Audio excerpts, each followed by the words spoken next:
You got a story the world needs to hear, a spark inside that's crystal clear. No more hiding in the digital crowd. It's time to stand up, speak out loud. Every dream starts with a single sound. Your message matters, let it resound. The spotlight's waiting, the mic is yours. Step into the moment, open the doors. Your voice, your vision, your stage. Turn the page, ignite the rage. From whispers to waves, let your truth engage. Your voice, your vision, your stage. You try to post, you Hello, everyone. Welcome to the storytelling journey. I am so excited to come back again this week. We have a fabulous guest joining us today. We are streaming across 3 channels today. We are streaming across YouTube, Substack, as well as LinkedIn. Today, I have my co host, Jay Pascua, joining us from Alabama. And our guest today, Kevin Gaylord, is joining us from North Carolina. And while he brings up his introduction, I'm going to bring up some transitions. And give me a second here. Kevin, how you doing? I'm doing great. I'm great. Thanks for having me, guys. There he is. Look at that. Kevin Gaylord, Customer Service Operations Executive. Why don't you kick us off? Introduce yourself, and then we're going to swing it over to our co-host, Jay, and let him introduce himself. Sure. Yeah. So, I'm gonna take off my glasses on the oddball of the three of us, but and apologies if the camera keeps shaking here, but yeah. So I am Kevin Gaylord. I'm a North Carolinian at this point. I am operational executive.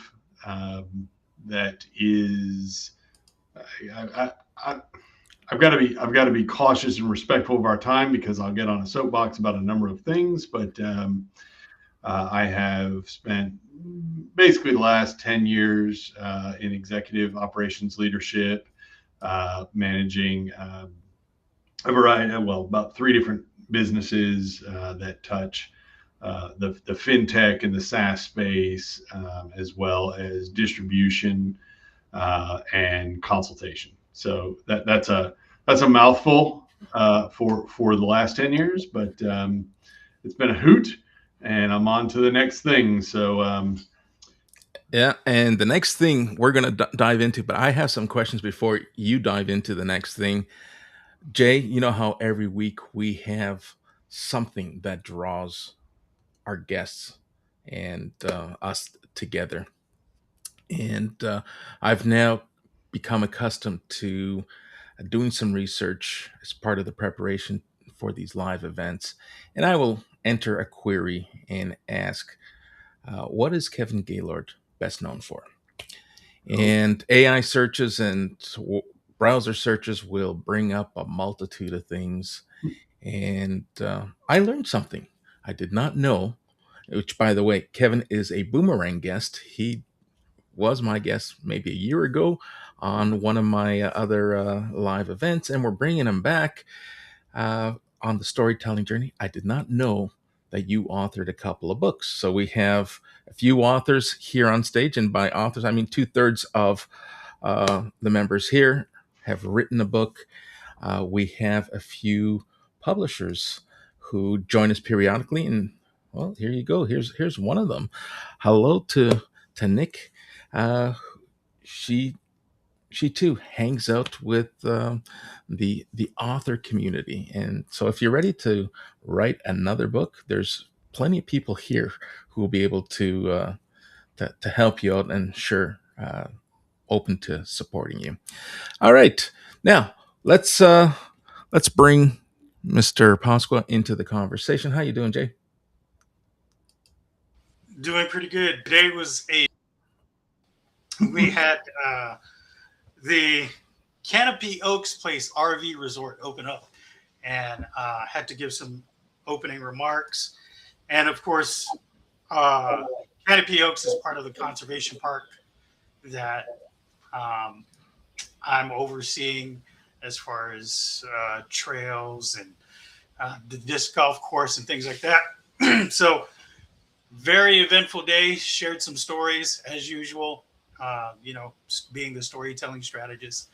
Yep, he's right. I wrote a book, and it's basically a book about telling stories and how to tell stories. The storytelling, well, the rules of engagement in storytelling.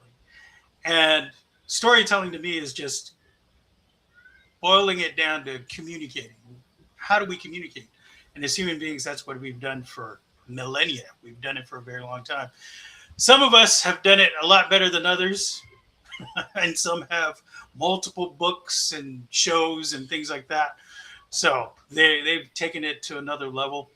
But I started out as a reporter, became a poet and a chanter in my indigenous language. So that's me. That's what's been going on with me. And I'm now delving into the world of sass.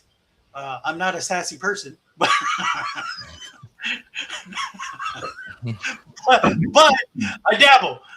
So actually, I have 3 platforms. 2 actually I've already launched, and 1 on the way. So I'm gonna. So would you say you do things half sass?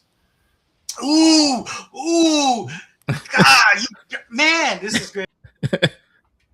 It's already starting out great. I think my daughter. Jay, what is your indigenous language? Chamorro. So the language of Guam and the Mariana Islands in the Western Pacific. Wow, that's fantastic. Yep. Can you greet us in your native language? Sure. Well, there's 2 words everybody needs to learn. When you greet somebody, it's half a day. So Half a day? Half a day. Right. So like Jimmy Hoffa and day, right? Half a day. And basically it means, hey, what's going on? So nice. What is well, we'll have you wrap it up with this, but what is the what is goodbye? Well, because we've had Spanish colonists come to the island and impact us, the usual contemporary goodbye is adios. Sometimes it's estaqui. And usually amongst the guys, when it's like, hey, dude, later on, it's shoot. Shoot? Yeah, shoot. Okay. Yeah. Brilliant. We'll try to remember that. Remember that, America. Shoot. Excellent. Fantastic. All right. We're going to redistribute and repurpose this content. And guess what? We're going to have a lesson segment. We're going to create some short clips with some lessons here, language lessons. Thank you. That was a great question. I'm almost embarrassed to say I've never asked him, how do you say hello and how do you welcome your guests? I now got put on the hot seat because I have my guest asking, how do you welcome people in your language? That's fabulous. But that's a great segue. Why don't we let and allow Kevin to kick things off for us? And it's been a hot minute since you've been on one of my lives. I know I've seen you guest speak on other circuits. Mm-hmm. But what are you working on now? What's going on in your space that we can kick the story up? I'd love to hear what's going on. What part of the narrative are you going to share with us today? Well, I think what I would talk about is the last year of my life, which has been an interesting year. We can all sit down and talk for a long time about the story of our lives because we're old enough that we have enough experiences we can do that. But I'm gonna kind of just hone in on the last roughly 12 or 13 months, maybe 18 months even. Also brilliant hello to everyone that is sending these fantastic hellos. This is great. So I had spent the better part of a decade running an organization that went through an acquisition, and on the other side of that, I was a part of the new organization.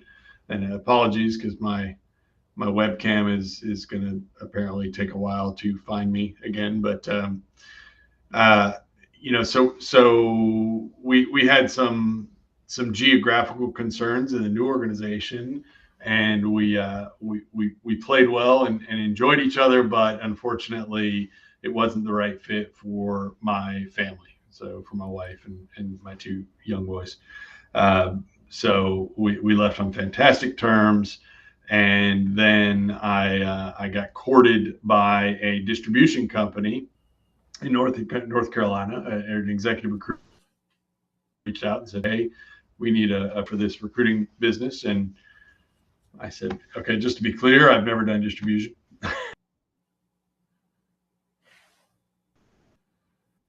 So we talked, and unfortunately, there were some things that I certainly won't go into, but there were some things that weren't a good fit. After about 8 months of doing that, and then I said, "Great, now I've spent 8 months doing that, and I've got to figure out what it is I'm going to do with my adult life now." And I decided, like several other people, that I should take my expertise, my experience, and open a consulting business, which I did, ultimately with another gentleman, and that's called Ops Sherpa, which is it's actually, take a look at that, opssherpa.net. So that is a SMB, or small to mid-sized business, largely operations, but really all aspects of consulting for business. And for about a year, have been running that. What I learned across the last year, two interesting things. One, it's fantastic. It's so much fun to talk to people about their businesses and to help them solve problems. I mean, it really is. It's brilliant. It's a wonderful thing. Two, and I'm going to really emphasize the second point, is about 30,000 other people just like me also went and opened SMB operational consoles. There you go. Right. So it is. I mean, there are crowded marketplaces, and then there is this insane, ridiculous, we all decided to be consultants at the same time experience. And that's a lot of fun. But unfortunately, as my wife would attest, it's it's time to go back to work. So I started talking to a couple of organizations, one in particular, which I won't name, but a brilliant company that operates largely in a remote presence, but out of hubbed in Wisconsin, and really fantastic group. And we talked for about 3 months, the CEO and I, about coming in and being a partner, or COO. And unfortunately, at the last minute, we sort of went a different direction. And then I really had the, oh wait, hold on a second, crowded marketplace. Now I've 3 or 4 months to a process, and now the last about 4 weeks, I finally, if anybody hops on my LinkedIn feed, you'll kind of see the message changes to, I should probably get back to work now. So that's where I'm at. So lots of discussions and whatnot, but that's the last year or so. So I'm going to lean on Jay and seeing how this is the storytelling journey. Sounds like just like every other story that we tell. There's ups, there's downs, there's ebbs and flows. And I wanted to pause, but I didn't want to interrupt you when you said, let me share with you the last 12 months of my life. It's like, this isn't his last 12 months. These are his previous 12 months. Oh, right? yes. You don't plan on going anywhere, right? Yes. Thank you. Yes. No, I'm still here. Fantastic. Jay, let's hear your take when it comes to, hey, Kevin mentioned it, We're all business owners in particular unique niches. What kind of influence and importance can a business owner have by simply being a great storyteller? Yeah. So I want to just say, first of all, every time we get a guest to come sit with us, there's always alignment. There's always something that I can basically attest to. Like, I've been there. I know that. Yeah. So about 2 years ago, same thing, right? Got into the consulting space. Consulting in storytelling, right? I'm the storytelling strategist. Just look up my moniker on LinkedIn. It's the truth. Anyway, here we are, 1 year in, and my wife says, "You've had fun. Okay, not time to go get a job." Like, oh man. See, this is why businesses fail within the first year. It's because wives. No, I'm just kidding. I'm kidding. Now you're going to get us all in trouble. I'm kidding. I'm kidding. But really, I mean, it's like, hey, we need a. Yes, there's ebb and flow. Right now, there's a lot of ebb. So where's the flow? And I got interested. I'm looking around online, and I'm looking for other poets, other writers in the area, and I came across this profile, and I was like, "Oh, this guy sounds intriguing. He's sort of like this savant, and builds planes. He's an avid hunter, and he's a conservationist at the same time." I'm like, "What? This is interesting." Anyway, found out about him, and then sadly, at the end of reading this bio, I realized he had passed. And I said, "Oh wow, it would have been great to know this guy." And then in that same post, they were looking for somebody to fill some shoes at this conservation park, and I was like, After COVID, right? I've been in the house, remotely working, doing my thing, right? I'm like, you know what? It's time to get out. I need to get out. I really need to get out. So I went to this conservation park and applied for the directorship. Anyway, I see the alignment. I understand, right, where you are and what's going probably through your mind, right? I need to pivot. I need to make sure I put my skills in the right direction, go back to what I know so that we can get some money immediately.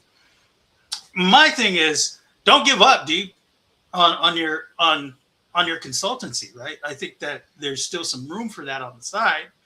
And maybe, after a year or two, you can build that up. And that's what I've been doing, right? I do get, clients from this show and from other spots and doing things. But I've also gotten into SaaS, right? But it's because of the storytelling that I've gotten into these other things so that I can help small businesses. I know what it's like to be in the ebb and flow as a small business. Right. And how do I get out of that, right? So I can help the next person, the next business figure that out. And through my story and their story, we'll be able to reach somebody and who could actually relate to them. So I could go on and on about this, but really, I think that there's definitely the opportunity to continue to do what you want to do to help small businesses. I think I see a passion in you about that, only because you are a small business yourself, and you see that, man, it's tough out there. 30,000 people. I mean, there's hundreds of thousands of people out there. What makes us different is our story, though. So I think that's where I will say, Jay, that the I don't know if I want to quite go to pro bono, but the sort of pro bono aspect of this has been really almost as fun as the commercial aspect, because you're right, it is a hoot to just dig in. And I mean, you know, when it's innate, when it's that thing that you do, it's just fun, you know. So you can do it for one organization, you can do it for many. I have to, as an aside, just say to Nicole out there that I'm trying not to just die laughing at the things that she's sharing in the chat here. But anyway, yeah, no, I appreciate that, Jay, and I think that, you know, it's all, everything is serendipitous. It comes down to timing. You know, in the right world, the right environment, the right timing, great. We can do this all day long. Right now, I've got to go a different direction. But yeah, I agree with you. You know, in 6 months, a year, 18 months, who knows? All right, gentlemen, here's a plug for our friend Jackie. Seeing how both of you pointed fingers at your significant other for getting your asses back to work. if you fall in a position where you need relationship support, advice, counseling, reach out to Jackie. that's her thing. But listen, I'm probably in the same boat. I'm just I'm not gonna say it publicly. That's for the best. Uh, A wise man, wise man. This is a great conversation. But hey, let's continue this.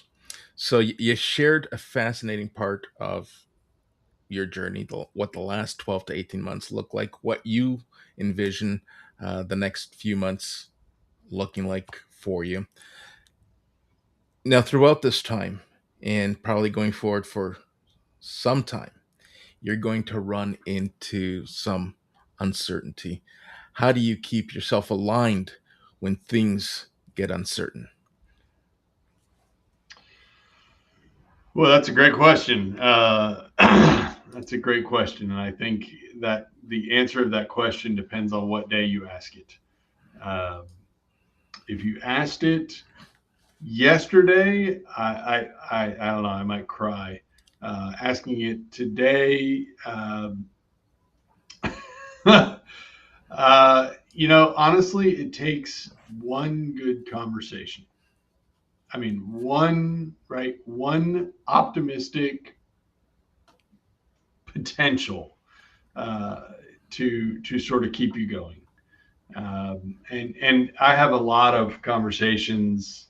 You know, I'm very active on LinkedIn. I talk to a lot of people on LinkedIn, and there are a lot of people in the same boat. And you know, it's one of these, we all kind of hold each other up, but I think we all have our good days. We have our bad days.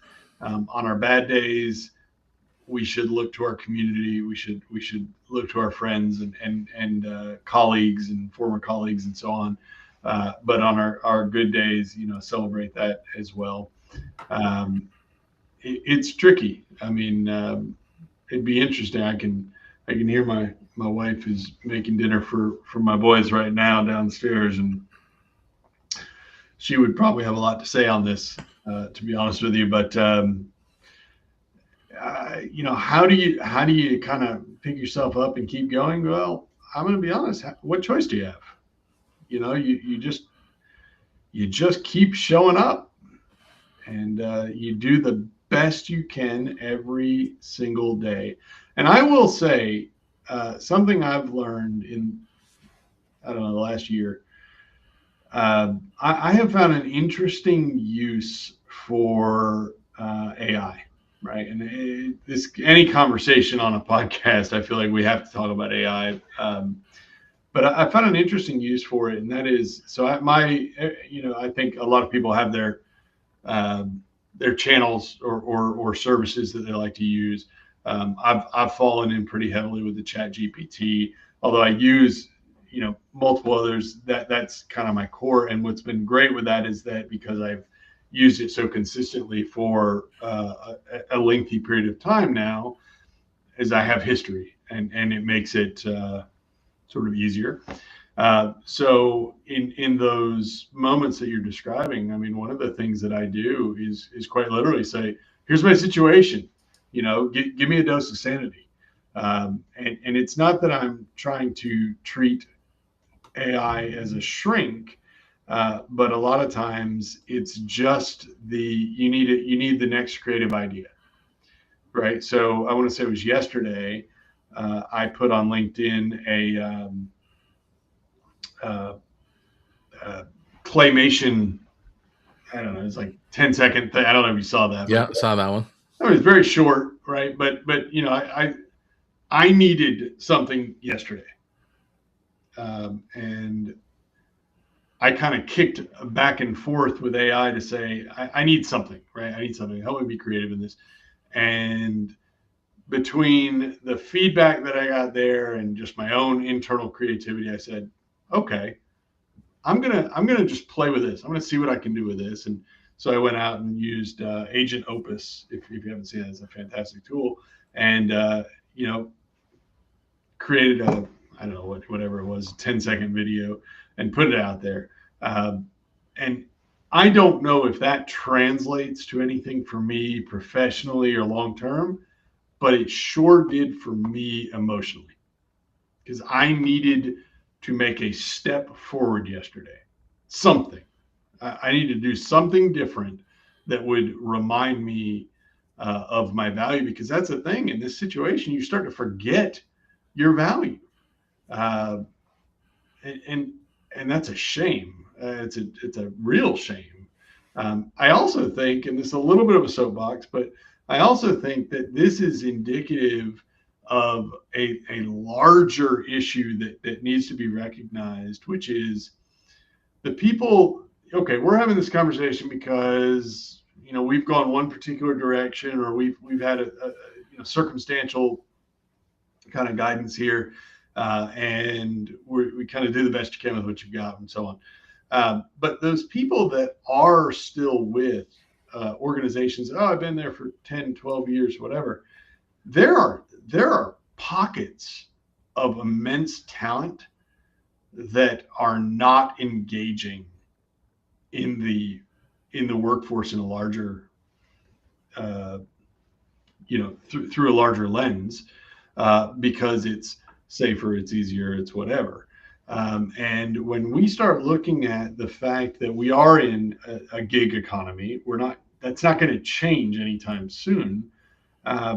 It's interesting to say that I think there's a lot of talent that is underutilized because of the safety net of being embedded with one organization that maybe underappreciates them, and so so that there are people out there. There are pockets of talent that are untouched. So we're having this conversation because, hey, I'm open. I'm ready to do this. Let's go back to work. But just as easily it could be, oh, well, I'm still with this organization I've been with for the last 11 years. And am I really adding the value anymore that I could be, or taking on the things that I want, or have I insulated myself? So I'll kind of step off the soapbox, but I think that there's even a larger conversation here. That I totally agree. There is a larger conversation, but I'm fascinated with that whole piece of content, that claymation piece of content that you put together yesterday. It was something that you needed just to, and I like how I'm going to paraphrase here. You needed it because you wanted to demonstrate to yourself that you're still you still have value, and you wanted to demonstrate that some outside the box thinking. Yeah. I totally get it. That's what kind of drew me to what I'm doing today. I've been in financial services for the longest time. I tried insurance, I tried banking, I tried credit, and in today's economy, those jobs are just dwindling. So with storytelling, I'm going to say I started to write my next chapter. And this is part of my legacy. This is part of my narrative. This is what I'm doing now. But Jay, we're going to bring you to kind of put a cap on this, or a bow when it comes to skills. We all have skills, and we all want to remind ourselves, despite, hey, we're ready to write the next chapter, or we're stuck in a particular chapter of our story. Do skills actually make a difference, or can they hinder us because we get so fixated on either not wanting to let go or holding on to something that perhaps no longer has any value? Wow. Well, no pressure. Um, really, what it is, I think that it's all factors, right? You have a set of, you have a set of skills. Um, Reminds me of the movie Liam Neeson, right? I've got a set of skills, particular set of skills. Don't mess with me. I'm gonna get my daughter. but no, really. I mean, it's so we've literally grown up with these skills, honed it to the point where we've helped grow organizations, and we've come to a point where it's like, I know what I'm worth. Why don't these other people see it? Right. And you get the glimmers from people like, oh, yeah, oh my God, that was great content you put out there yesterday. Oh, wow, that was a really great discussion you had the other day. Right. You really have some great insights. And if there was an opportunity, I would give you. How many times have you run into situations like that? Right. Oh, if I was able to give you a job, I would definitely. Okay. Thank you. It's not going to pay my bills. But so what do? Right. And so I've gotten to a point in my life where I realized, yeah, I'm not the spring chicken I used to be.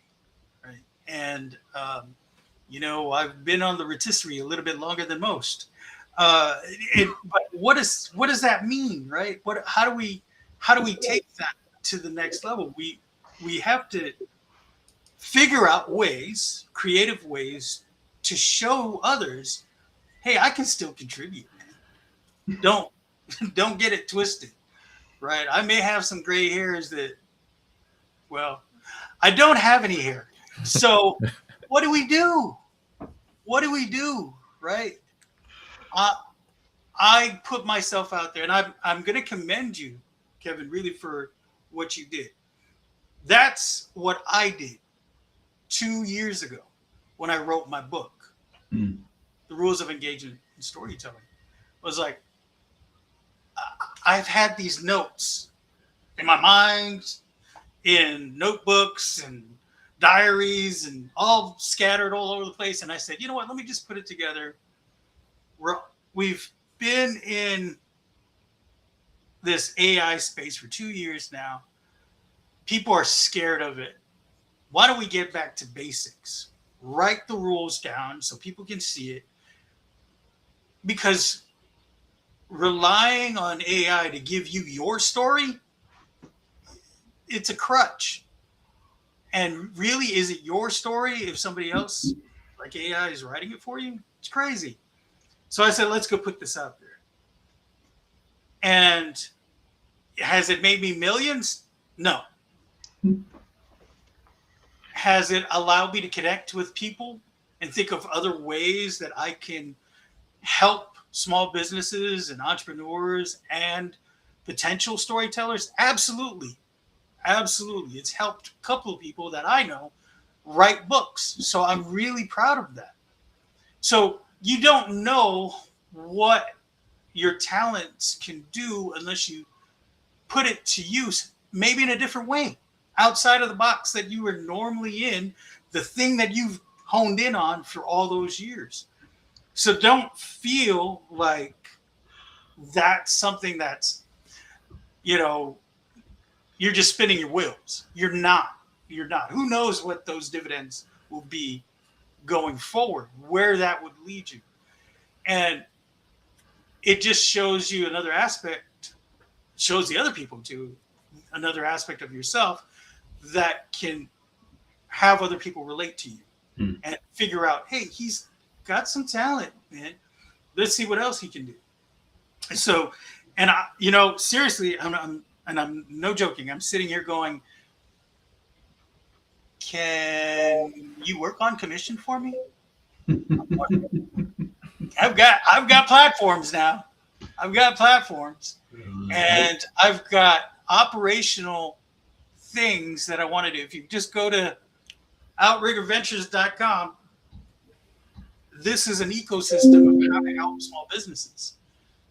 Right? Storytelling, then you go into financing, and then you go into scaling by hiring employees. I mean, that's operations, all right there. So, keep talking. Yeah, we'll take that conversation offline, Jay. But yes, Sounds like we're making progress here. We're moving the needle, and this is what we like to do. We like to have real-time conversations to help connect people, connect their story, and introduce them to doors that may open wide open, or may open to an introduction. And that's the beauty of live content. Your claymation caught my attention, but had you not mentioned it, just like my content, don't kid yourself, just like my content and like most of our content, we all love it. Someone sees it, and in the flash of a pan, it's forgotten. But when you're having real-time conversations, people pause, people think, and say, how can we help Kevin? How can we help Jay? How can we help Americo? And this is why I love doing these so very much. Now, I'm going to bring this back, and I'm going to kind of tippy toe around this next question, because I don't want to put anyone in a vulnerable position. But Jay earlier said, don't give up, the whole ops Sherpa. Now, was there a moment? Because I know I've had the moment, and I'm sure listeners have had similar moments. Is there ever a moment where you felt, oh my goodness, I think I may have taken a big risk that isn't going as planned? sure. And that moment took place just about 3 weeks ago. So it's very recent. When maybe a little longer than that, actually, but when my partner in this and I sat down and kind of went through the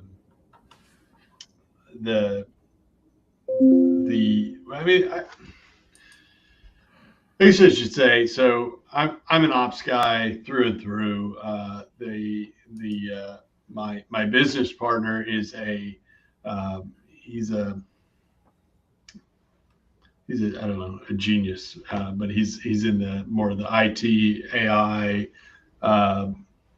big data management space. And that's great because collectively we can touch so many things. The downside is neither of us are marketing people.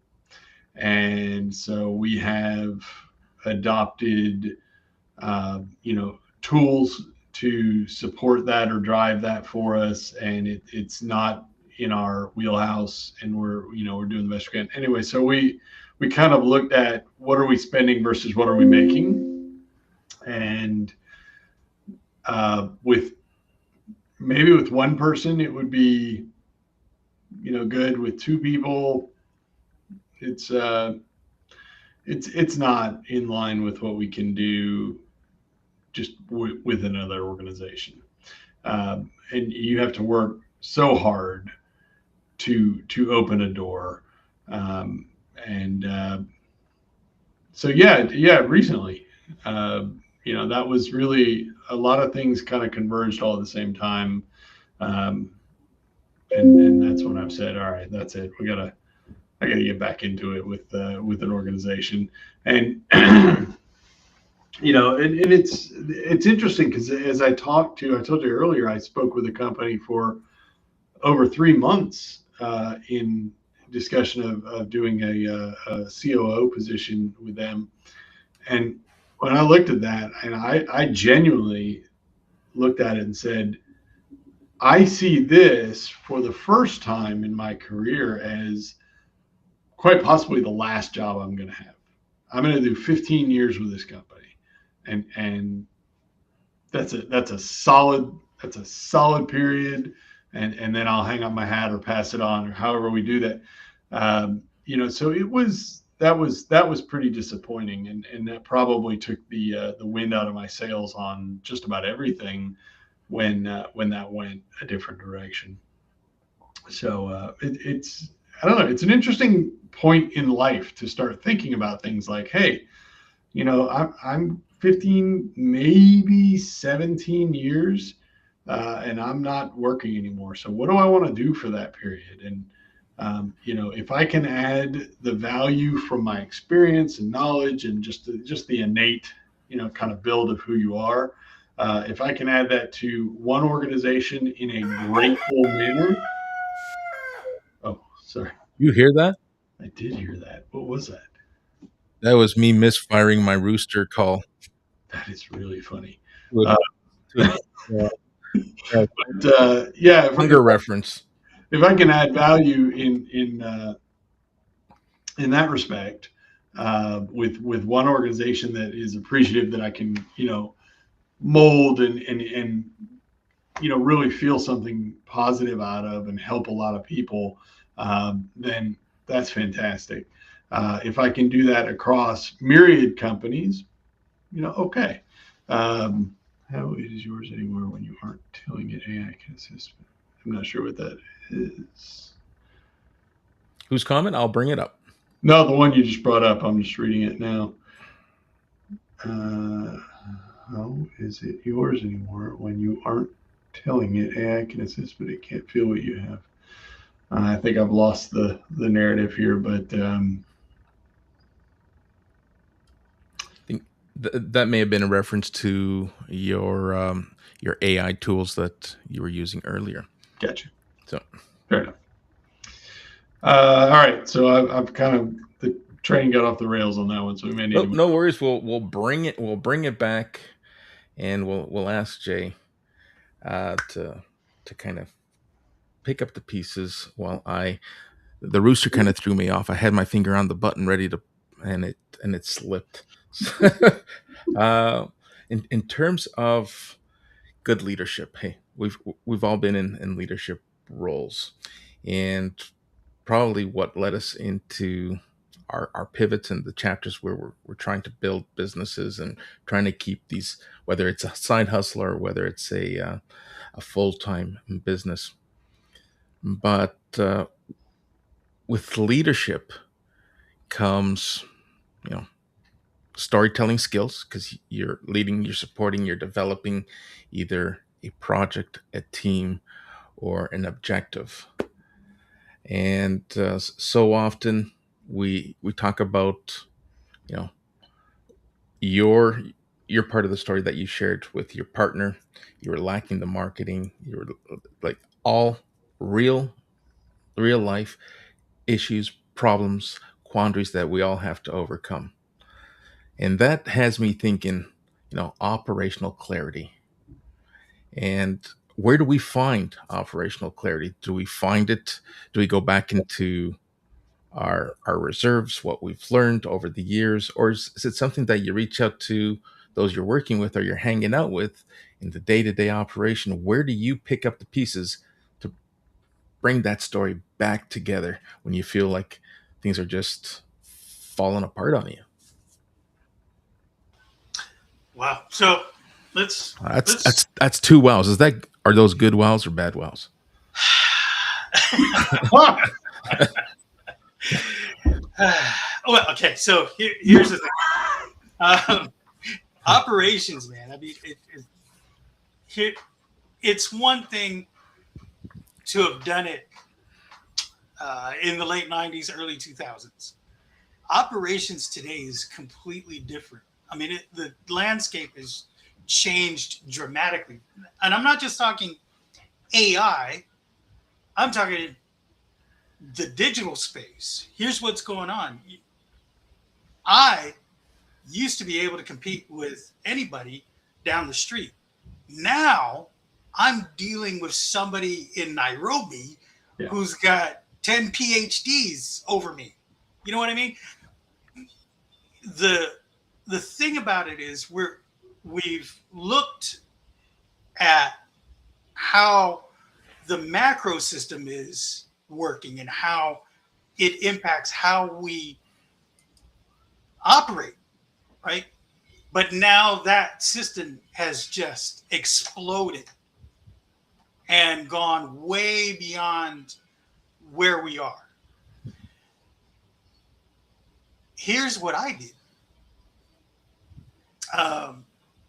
There was a movie many, many years ago. I'm dating myself at this point, where going to outer space wasn't the thing. Going to inner space was the next big thing. Are you talking about the Dennis Quaid movie? Where you go into a body? So the reason I bring it up is like, look, it's funny. I know it's funny, but picture this: we're looking to the stars, but really somewhere nearby, maybe a business needs our help, right? Why am I going after Coca-Cola that's, in Georgia? Why do I need to do that? I'm in Alabama. Why don't I just look to the guys near me? So are there opportunities within my sphere that I can grab a hold of? Something that I can really sink my teeth into? Because when you start to compete on the world stage, I mean, just the one little thing that someone has over you, man, this guy went to Harvard. I went to the community college, got a trade school line of business under my belt in computer science. So what does that mean, right? How do we compete? And so what happens is you need to go back to everything, and that's how we communicate. How we communicate our value with others. And I think going back to the little stop motion animation thing that you did, I think that's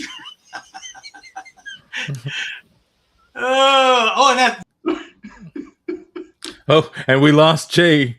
Oh no! Oh, there he is. He's back. I thought we lost him to inner space. Inner space. Yeah. So really, I mean, I'm joking a lot, but I want people to understand that these are serious times, right? Where, especially for us, I'm older, right, than some people. So how do I compete, right? And I had to tell my story differently and more effectively. And if we tell our stories, I think, in such a way that will align with other people, even the demographic doesn't matter. The amount of skill somebody else has over you doesn't matter. It's how you relate to the person who really needs what you've got. And they won't know that until you say something in such a way that's going to say, oh yeah, dude, I need you. You're the guy. So, it's a fascinating thing you're saying, Jay, and I completely agree with you. And again, we should have an offline conversation, but I just put a short out the other day where I was talking about an experience that I had, and I'm gonna try to make this really, really fast, but about 10 years ago, starting with an organization, we brought on. I found an operational gap in their. They didn't have a CRM that they needed. They had a Band-Aid fix. And in looking across the marketplace, I found out that there really wasn't a good solution out there because it was a niche business model. And ultimately went with a software development company to actually build it from the ground up, which in the end put us in the SaaS space unexpectedly and really paid off when it came to when we went down the M&A road. But what was the really, really interesting part of this story is when we went live with a consumer portal, so a self-service portal for the end users of our product, every intuition that we had collectively, my whole leadership team, was proven wrong when we went live. all of our measurable, especially in the CSAT and NPS space, but really all of our KPIs went to crap the minute we went live with this. And it had a decisioning engine, or what we now call AI. It was real time. It was much faster than humans. I mean, it was genius. And all of a sudden, everybody was unhappy, even the people that were getting what they wanted.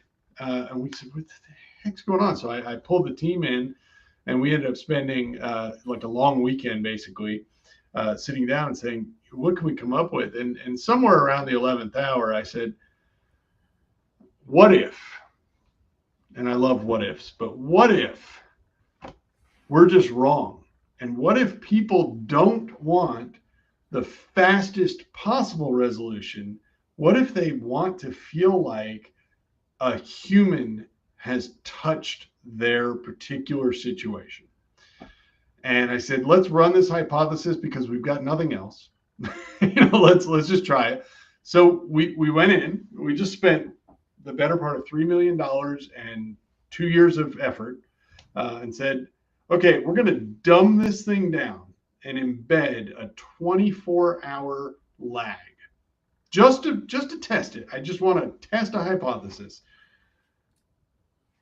13 or 14 days later, we had the highest KPIs in, I want to say, almost every measurable category by dumbing down the system. It proved a point that, yes, there are SG&A advantages, certainly. There are operational flow advantages to using AI or whatever the best current tool is. But we have to remember that people are still people, and people want that there is a human interaction element that we cannot just overlook, right? And it's happened many, many, many times. We can see, like, when AT&T all of a sudden turned on their IVA, and the whole world said AT&T is a piece of crap because it's this system I can't get to a human. Or Amazon doesn't. We're not going to allow anybody to talk to us. We're gonna embed one toll-free number 890 lines down in code somewhere, so nobody can actually ever find us. And Just for the record, I have that 800 number if anyone needs it. that's fantastic. That's a good number to have. But we've seen it fail so many times. So this was our experience at failing. Well, when we found out that we proved this hypothesis, I said, all right, screw it. Let's take the whole, we're gonna change the way, or we're gonna leave this change embedded with this self-service consumer portal. But in the contact centers, we got like 75 people in this contact center. In the contact center, I want to revisit how we do everything and model it after this. And so we completely changed everything. We dumbed it down. We made it less efficient, which is crazy for an ops guy, right? Because that's all we want to do is make it efficient. Wow. Not only did it exceed my wildest dreams, I mean, it was exceptional. Not only that, in the end, it was so good that it actually reduced SG&A because it became efficient, because we weren't having to do double work to change customer sentiment. It was it was beautiful. Anyway, I ended up sending this into the Stevie, I don't know if you know the Stevie Awards, but I sent it into those folks, which is Stevie Awards is huge. And we ended up winning a Stevie Award for innovation in customer service the next year, which was awesome. So, I guess the point I'm making in supporting what you're saying is that, what's that value? The value in experience is that you don't want to have to pay to bring in somebody that's got historic, or book knowledge, whatever, book smarts, but doesn't have the experience. Because that experience is where you bring in these beautiful, understandings of reality. That's coupled with leadership skills and communication skills and everything else. And this is the thing that we have to remember, that there is a value that comes with a successful career that you cannot just pass on through a white paper. That's my soapbox. I'm done. Kevin, seriously, see, this happens all the time. Americo, how many times have we had guests here and we've aligned on so many things? I was in the contact center space, was ops manager for a minute, and one of the things we did was I went against the grain, seriously. Basically, because I started from the ground up. I was an agent, so I knew what would work for me on the phones, right? And so when agents, we started to see a drop in all the KPIs, all CSAT stuff. I mean, I was like, what the heck is going on? And it boiled down to, we were great. The one metric we were good at was getting people off the phone. Right? We were so efficient. Right. We got them off the phone. Hey, we put all the tickets out. We've got everybody ready to go. We've scheduled the technician to go out. We're rolling trucks. We're doing all the things. We're efficient. But our CSAT and some of our KPIs in that realm just tanked. And so I told my guys, I said, dude, I need you to slow down. I need you to slow down, and I need you to have a conversation. I need you to have a conversation. Seriously, like, just have a conversation. And so our handle times went up. Right. But your CSAT improved, and yeah, you know, Jay, this is one I talk about a lot, actually, that and I'm now speaking just as executives, okay? And I'm going to say, especially in the PE world, and we are in the PE world, right? So we get tunnel vision on dashboards and KPIs and forget. This is one thing I say it all the time. We forget the letter I in KPI. It's an indicator. It's a description, a numerical, it's a data analysis description of a behavior. It is not the end all be all. And unfortunately, we look at, handle time. Handle time's got to be below 7 minutes. Below, or whatever the number is, right? Nope, you're at 7 minutes, 10 seconds. That's unacceptable. And we forget this person might have the highest CSAT measure in your call center, right? But you want to chastise them. You want to negatively reward them for that extra 10 seconds. What a shame. And this is a simple description of a much larger problem, and that is, in the business world today, I say often, dashboards are dangerous. KPIs are dangerous. They're absolutely necessary. I'm a huge advocate, but you really need to take a step back and objectively say, what are we measuring and why? And make damn sure you understand the why so that you can act on it. Absolutely. Hey, average handle time. It's called average for a reason. It's not every call needs to be 7 minutes. Right. Some calls might need to be an hour, and some might need to be 60 seconds. Or you're right. Well, I also say, your average 7 minutes, Americo, might be very different than Jay's average 7 minutes, which might be different than my average 7 minutes. I might be able to do in 4 minutes what takes Jay 11 minutes. But if we accomplish the same thing, okay, it's true. Jay maybe in this scenario is not as efficient, and we're paying, pennies more to get that done. Okay, we can work on that, but let's not beat him up if we're both handling the customer experience the right way. And that's the piece that gets lost, and it gets lost through the faceless mentality of the dashboards and KPIs as they flow through layers of management. Even if somebody here gets it, if somebody here isn't having direct communication, then they're just going to assume I'm failing. I'm failing. Coach Kerry Willis, yes, agreed. Objectivity is important.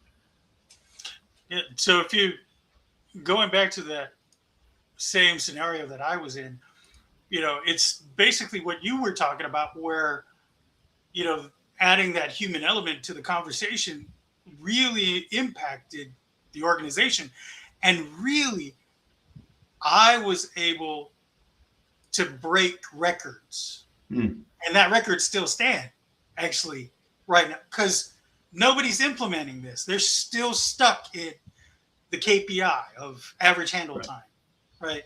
Are you using your ox mode less? But are you getting the job done, and are you connecting with your customer? Right. And I think that's one of the things, and I've said it a billion times on this show, right? Nobody calls the call center or the contact center to say what a wonderful job your organization is doing. But if they come away thinking, oh my God, these guys are stellar, then we've really done our job. Yeah. Well, and that statement, I think, is the definition of the difference between CSAT and NPS. CSAT is kind of a measure of positive experience. NPS is, is it lasting, right? Are you walking away saying, hey, this business is something that I'll get behind, versus my singular experience was okay or whatever. But I agree with you completely, Jay. Yeah, but it's like those 5 stars at the Walmart checkout, right? Yep. I'll press 5 every time. I don't care, because I need to get out of here. I hear you. I went to Kohl's the other day, department store, whatever you call that, and we got some things for my boys. And as we were checking out, the young lady, she was a hot mess, but at the end, she was nice, and she said, hey, will you do you mind going to this website and give me 5 stars? I was like, yeah, okay. Was it an honest representation? No. But isn't that the root cause or the problem behind, I guess, customer experience? It's all massaged. It's all gamified. I've had opportunities where I'm asked, hey, this impacts my performance. It would mean a lot to me if you gave me a 5-star. But if you don't deserve it, it's like, and I've told people, it's like, I don't know that you want me to give you a review. If your performance relies on it that much, this has been a horrible experience. And I'm being transparent and honest with you. Okay, then I'm not going to give you that link. I also want to put it out there and say, who do you really want to be your objective judge? So do you want somebody that is, spent a lifetime, a career in studying how to handle customer expectation? Or do you want the random one-off customer that may have gotten in a car accident that day, may have lost their job that day? You have there are 50, there's an infinite number of possibilities of what is going on that influence that result. I'm looking back. I've got this huge, I'm a big whiteboard guy, but I'm looking back and I've got a 6-step, I'm pointing at this one right here, a 6-step coaching model that I've written up here, which is measure, right? So and I say it because I really want to emphasize a point. Measure, this is how to coach anything, anybody. Measure, make assumptions, observe, I want to emphasize that word, partner, because it's never one, individual, coach, observe, and go back to measure.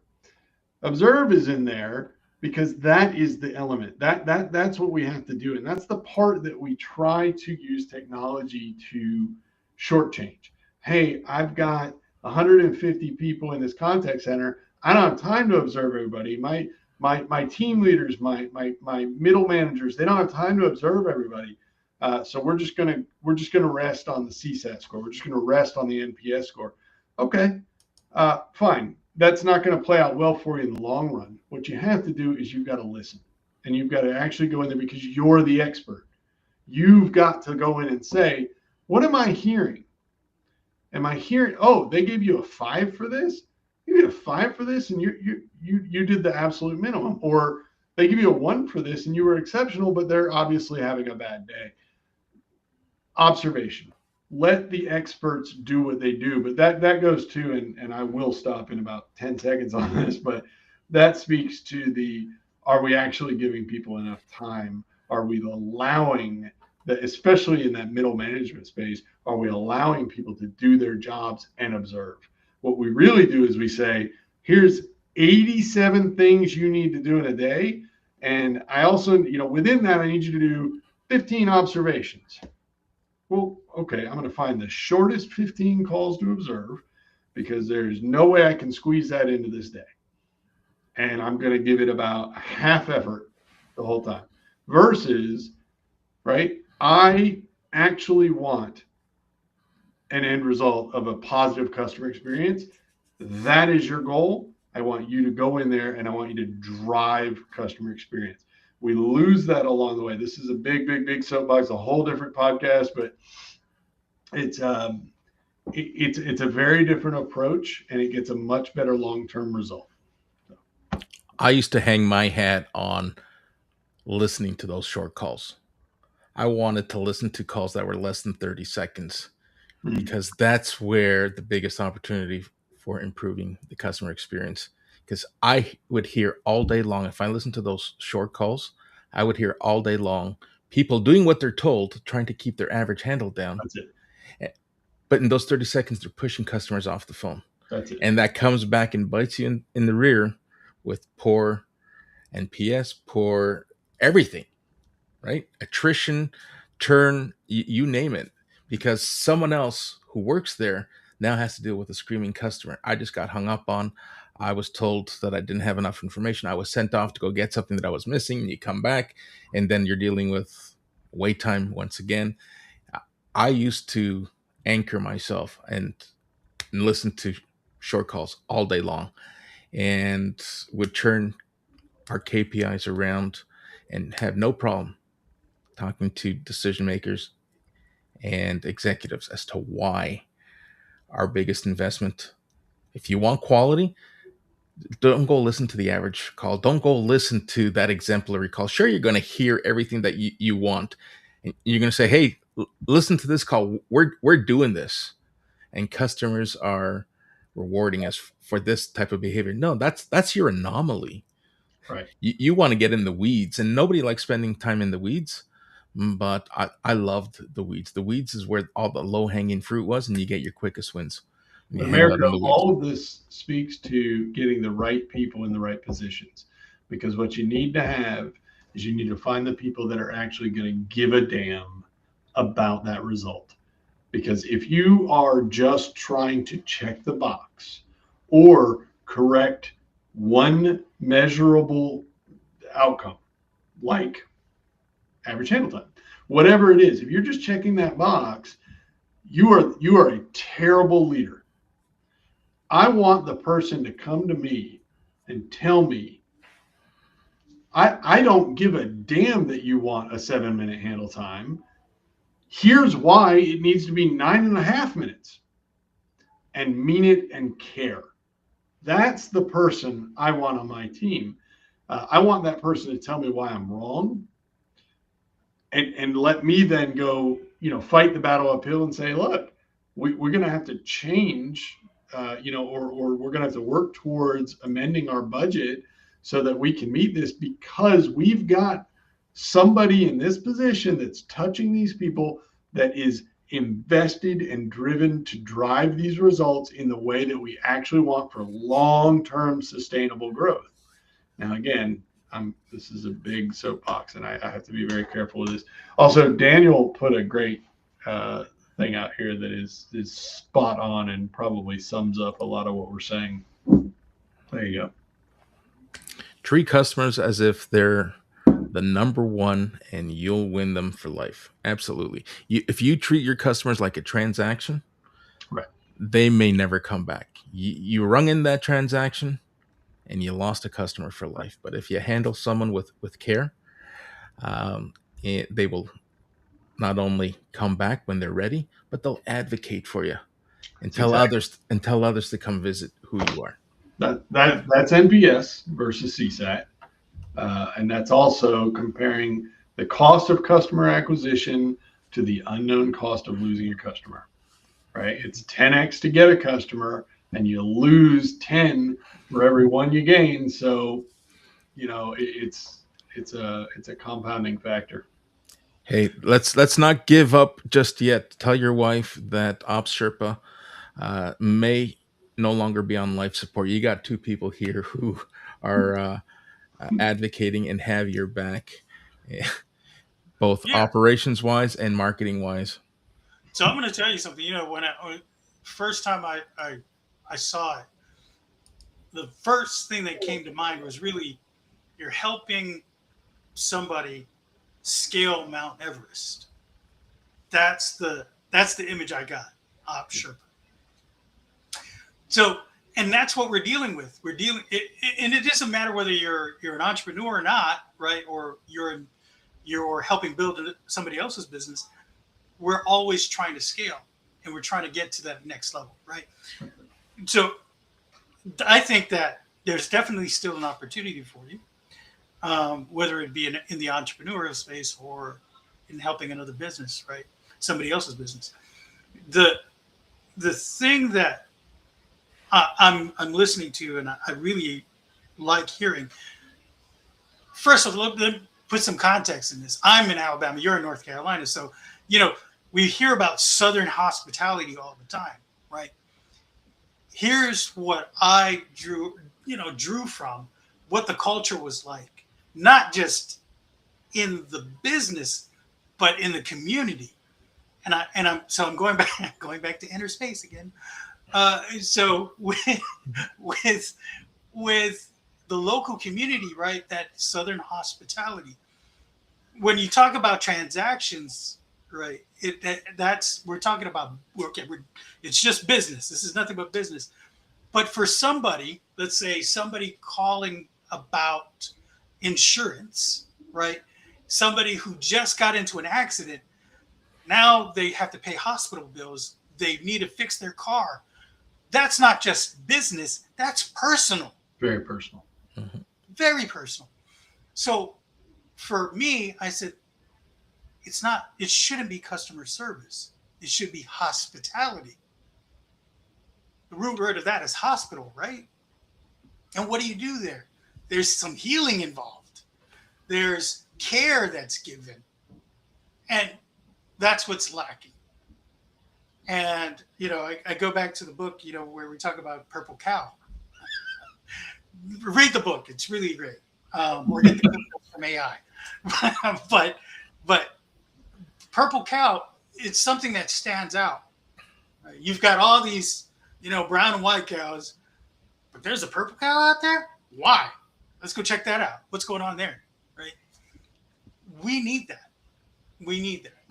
In whether it's for us, the people we serve, the people we employ, we've got to have that purple cow mentality. Are we being hospitable? And how can that help us scale? These are the things that, as operations people, we look at every day. But nobody brings in hospitality. They look at the numbers. Right.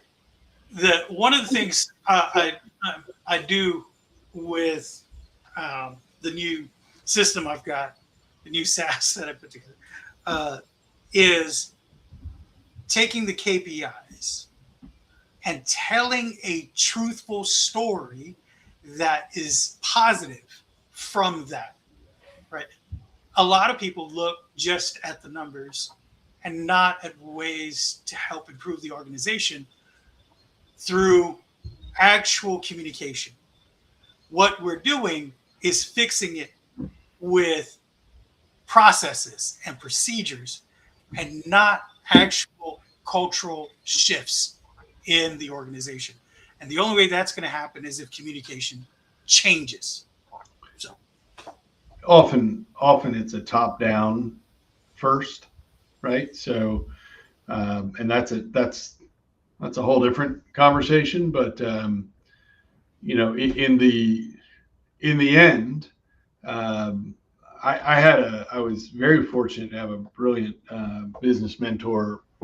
I mean, sad to say this is 20 some odd years ago now, but that right out of the gate, something she told me, and she told me a lot, is all you do in leadership and management and coaching and whatever, all you do, period. She says, you're going to hear a billion things. All you actually do is manage human behaviors. That's it. Everything else is window dressing, or it's a way to understand what you're seeing and hearing and how to change it. But at the end of the day, all you ever really do is manage human behaviors. I will say, without going, way down that rabbit hole, that is the most powerful statement of leadership, to remember that people are not just numbers. Customers are not just numbers. Experiences are the outcome of human behavior. And when you really understand what drives that and how to impact and change and mold and improve that, you can do anything. Beautiful. Now I still have a whole bunch of questions, but I know we're past the time. We didn't have a minute to dive into some of the pieces of work that you wrote. I know you wrote them some time ago, and that could be a whole other show for some other time. And I really wanted to hear both your thoughts on many people's misunderstanding about writing a book. And I'm guessing from the authors that I've spoken to, you might echo a similar sentiment. I'll hear both your thoughts, both your answers to the question, and then we'll wrap things up. So, what is one of the biggest misunderstandings about writing a book? And am I thinking that it is you don't write a book to get rich? You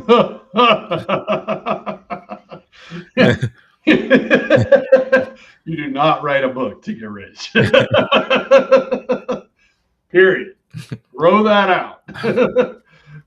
For me, and I think my experience is probably different than Jay's. One, because it was maybe quite a bit longer ago, and two, mine were the couple of books I wrote were fiction.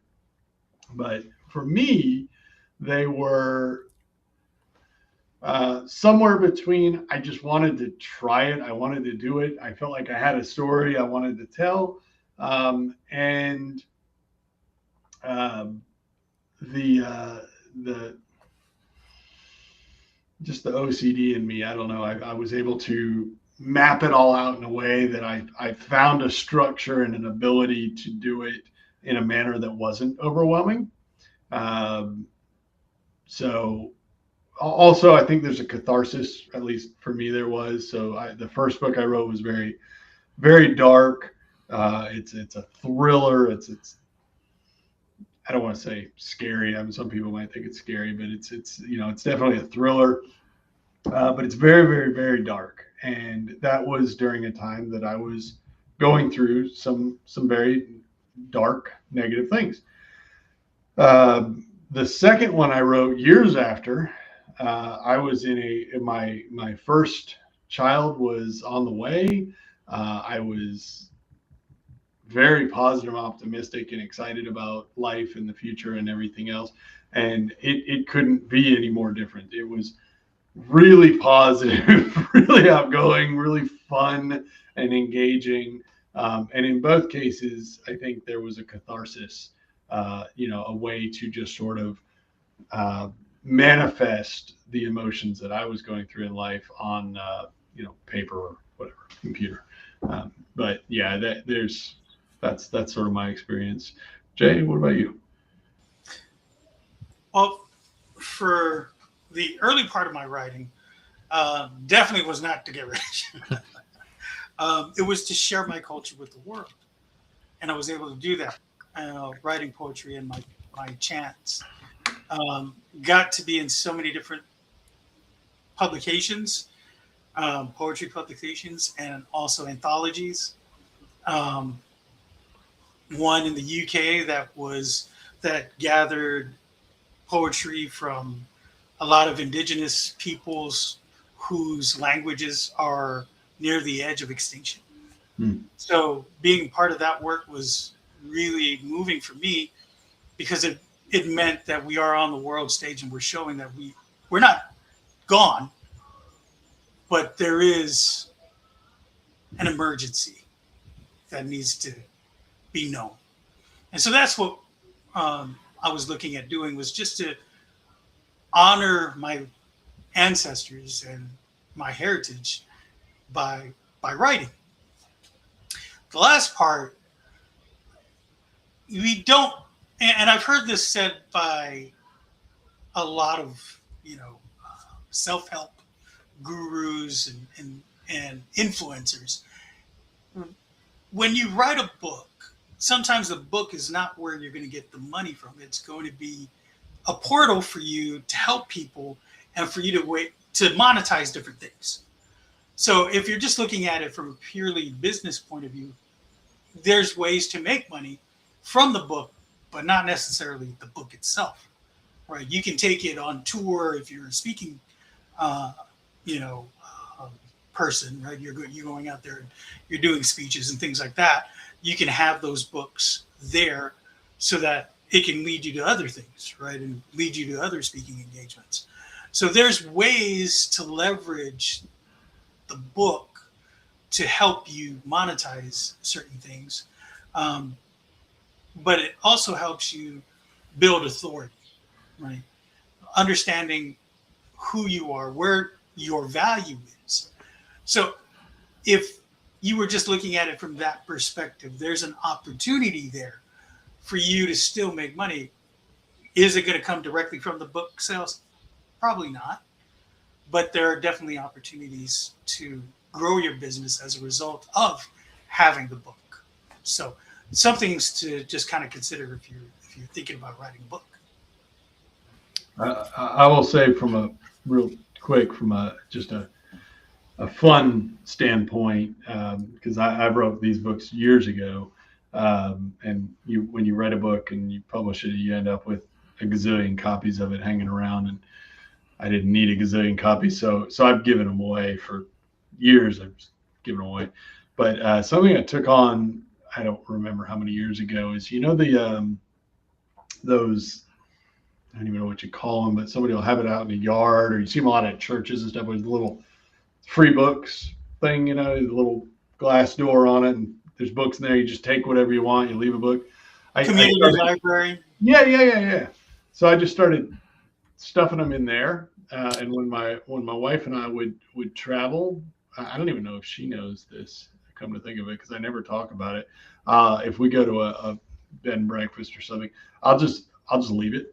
I'll leave one or both, and I never, I've never, to this day, I've been doing it for years, I've never heard anything. I don't know if it's anybody's ever read it or it's impacted anybody, but I like to like if I'm on a long road trip or something, I let my mind wander to that and think, like, I wonder if somebody's read that. That's the weird way that things intersect. But anyway, I'll stop. I would give you just a little bit of advice. Put a little card in there, say thank you, and then have a little QR code. Give me some feedback. Tell me what you liked about the book. Yeah, it's a good idea. What was that? Gentlemen, we had a fabulous conversation. We got to do this again. If you feel like you want to bring this conversation, I know you and Jay are going to jump on a call, but let's bring this home for anyone else who's listening, who wants to get a hold of you and connect with you. How can people do that? The best way for me is just go through LinkedIn. I'm on there all the time. I'm very, very responsive. So you send me anything on there and I will definitely engage with you. Fantastic. It has been an absolute pleasure.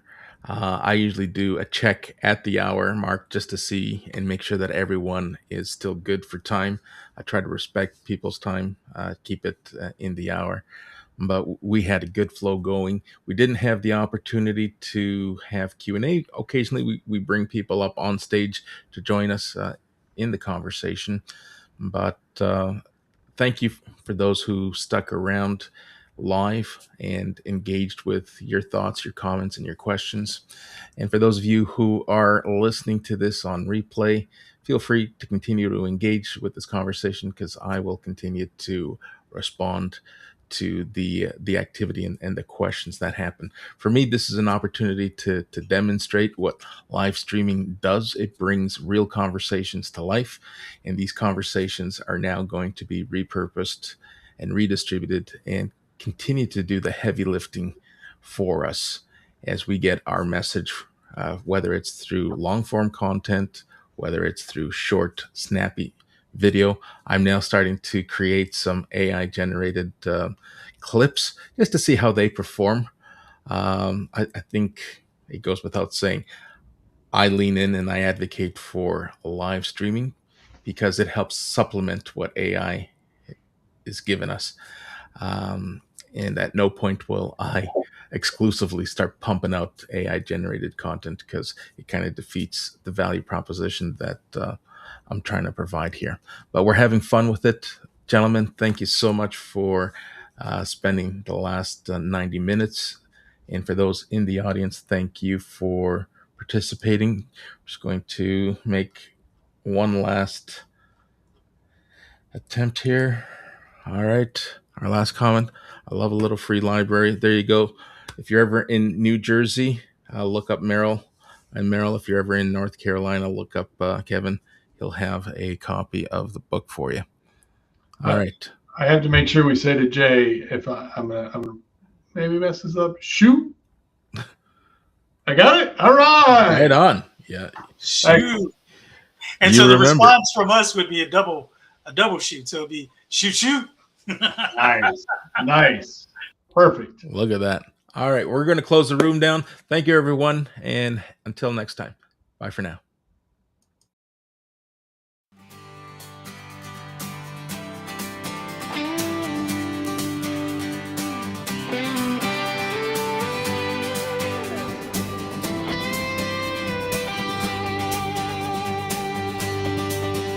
You've been carrying wisdom like a loaded page, years of miles, scars, lesson engraved. You did the work, you earned the view, but the numbers haven't followed you. You've got stories worth